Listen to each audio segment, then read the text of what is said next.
Hi, I'm Garrick, and in this masterclass, I'm going to show you how only one was made. I got the main project loaded up right behind me, but I'm going to give you a more in-depth look. So we're going to have a look at individual channels, how sounds were processed, how they were made, and the synthesizers. Yeah, I hope you're going to learn something from this. So let's dive right into it, shall we? So this is how I actually made the kick for this track. As for all my kicks, I always use Kick 2 by Sonic Academy. I'm not a fan of using samples for this because doing it with kick, it's way easier and quicker for me because I can just make the kick just how I want it and to gel perfectly with my sub. So that's why I go for kick, and the great thing is my kick will always be in key with everything. Let me show you something about this. This is actually my attack. Let me just solo that so you can hear it. As you can see, the two layers on top are in audio. This is because I did these basses a long time ago and I actually bounced them for every key and they're already affected. So whenever I want to use these basses now, I just go to my audio browser and I have a file for every single key, and I just have to drag them on the grid, and that's it. So I did that as a time saver and also a CPU saver. Okay, right now we are in the main lead file. As you can see, there's a bass line, but that's just so to give me some harmonies to work with, otherwise it would sound empty. So it's nothing that I use in the track. Let's have a quick listen. Hold on, there are some tracks muted.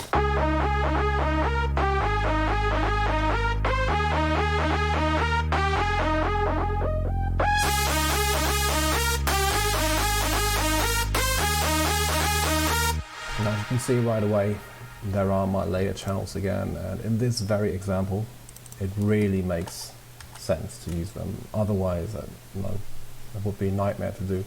Wouldn't totally not make sense to do this on each individual one.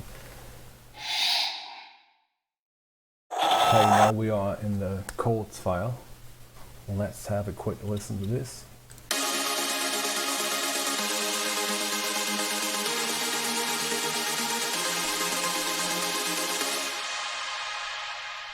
So straight away you see that there's a MIDI clip and some automation clips. The automation clips are switched off here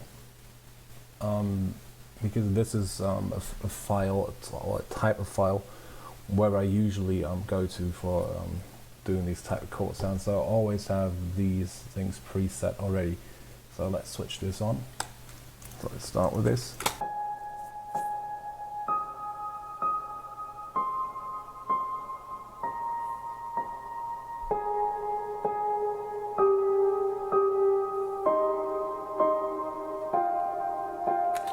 So this is what I've been sent by Neyra. Very beautiful sound. Right now I don't have anything on the mixer for this. I get that later on in the full project. These are the chords I did in Alicia's keys, which is a contact instrument. Definitely my favorite piano at the moment.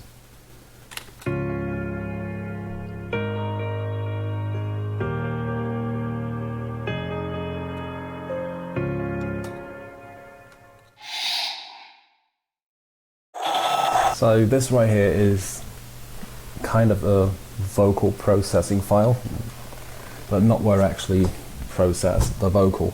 This is for the vocoder, which is not very much up front in the mix, so I don't know if you noticed there is one, but it, as you will find out later on, makes a huge difference in actually shaping the vocal to what it is now in the final product.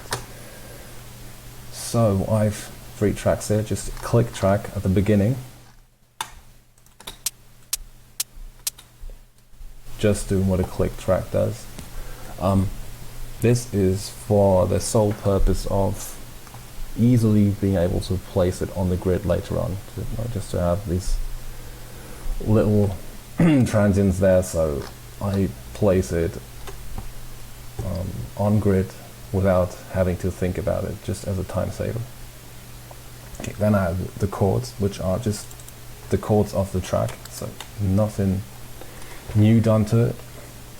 It's the vocal here, and about the vocal I have to say it's the dry vocal, and this I think is important when you vocode your vocal, because I want to vocode the vocal. I do not want to vocode the delay on the vocal or the reverb.